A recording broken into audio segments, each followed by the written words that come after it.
ज्यादा से ज्यादा संख्या में भाइयों जुड़ो। एक परिवार का मैटर है जो बिल्कुल अत्यंत आवश्यक मैटर है और समाज के सभी लोग जुड़े और इस वीडियो को ज्यादा से ज्यादा शेयर करें। ज्यादा से ज्यादा संख्या में जुड़ो, फटाफट जुड़ो। इन रोते हुए दो ब्राह्मण भाइयों को आप सब देखें। आप ज्यादा से ज्यादा संख्या में जुड़े। चाकसू थाने का मैटर है। एक चाकसू थाने के इंचार्ज द्वारा ब्राह्मण समाज के ऊपर दादागिरी, गुंडागिरी, एक मिनट को मेरे को बोलने दो। और इस वीडियो को ज्यादा से ज्यादा शेयर करो। अब मैं मैटर बताता हूँ। इनकी दुकान है जिसपे भूमाफियाओं ने कब्जा कर रखा है।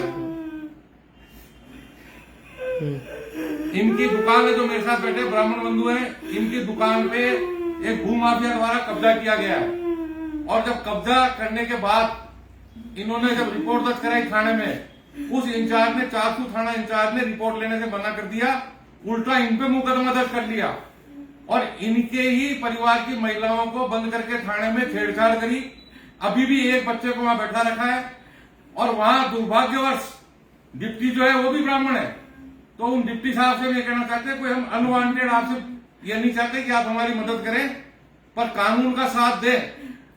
और ये वो इंचार्ज है कि 3 दिन पहले हमारे समाज के, ब्राह्मण समाज की महिलाओं को, बच्चों को उठा के अंदर फिट करता है और फिर आज फिर सत्यनारायण जी शर्मा है वहां, उनके ऊपर SC/ST में मुकदमा दर्ज करता है। तो मैं ये पूछना चाहता हूं इंचार्ज साहब से कि इंचार्ज साहब, मुख्यमंत्री जी तो ब्राह्मणों के लिए आए दिन कुछ न कुछ कर रहे हैं और आप क्या मुख्यमंत्री की लुटिया दुकान में लग रहे हो?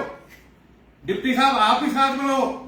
और अगर ये हरकतें आपने बंद नहीं करी, और मुझे लग रहा है कि MLA साहब जो परशुराम जयंती में हमारे साथ खड़े रहते हैं, और आज ये चाकसू का जो माहौल ब्राह्मणों के खिलाफ तैयार किया इस इंचार्ज ने, इसका दंड या तो सरकार इसको दे और नहीं आज की रात और कल का दिन इस इंचार्ज के पास है। परसों ब्राह्मण समाज की ताकत क्या है, चाकसू थाने के ऊपर नजर आएगी। ये रोते हुए, बिलखते हुए मेरे समाज के बंधु, चाकसू के रहने वाले, इन्हीं की दुकान हड़प ली और हड़पने वाले गुंडों के साथ उस इंचार्ज ने मिलकर इन्हीं के परिवार को अंदर कर दिया। ऐसा कौन सा इंचार्ज और ऐसा कौन सा माइका लाल आ गया जो इस तरीके की गुंडागर्दी वो उतारू हो रहा है? मेरा हाथ जोड़ के ऊपर के अधिकारियों से निवेदन है, कल को फिर ये मत कहना, समाज की दुआई मत देना डिप्टी साहब। अब आप जानते हो हम लोग पूरे राजस्थान में गांव गांव तहसील तक की इकाइयां हैं और आज रात का समय दे रहा हूं, केवल आज रात का। कल दिन भर से आंदोलन चालू होगा और परसों सुबह थाने का घेराव करेंगे। फिर मैं कह रहा हूं आप फोन मत करवाना किसी मंत्री से, किसी ब्राह्मण अधिकारी से, क्योंकि सीधी सीधी इसमें जो दिख रहा है, मुझे जो दिख रहा है, इनकी दुकान जिसको ये खाली कराने के लिए गए, इन्हीं पे मुकदमा दर्ज कर लिया और इनका अभी तक परिवार कर रखा है, FIR दर्ज नहीं करी। ऐसा क्या मिल गया उस परिवार की तरफ से? और मेरे सुनने में आया है उस परिवार का एक व्यक्ति बहुत पैसे वाला है। तो ये भूल जाना, इस परिवार के साथ भी सुनील तिवारी खड़ा है। पैसा चाहिए ना, पैसा हम भी देने को तैयार है, पर हम पैसा देके काम नहीं कराएंगे क्योंकि हम कानूनन सही है, चीज हमारी है। आप मुकदमा दर्ज करो, कानूनी कार्रवाई करो, भेदभाव मत करो। और हमारे को आगे आगे आपने देखा है कि अकल ठिकाना लगाना हमारे को आता है और इन रोते हुए चेहरों के, बिलखते हुए चेहरों की तरफ आपने औरतों के साथ छेड़छाड़ करी थाने में, औरतों को बंद कर दिया।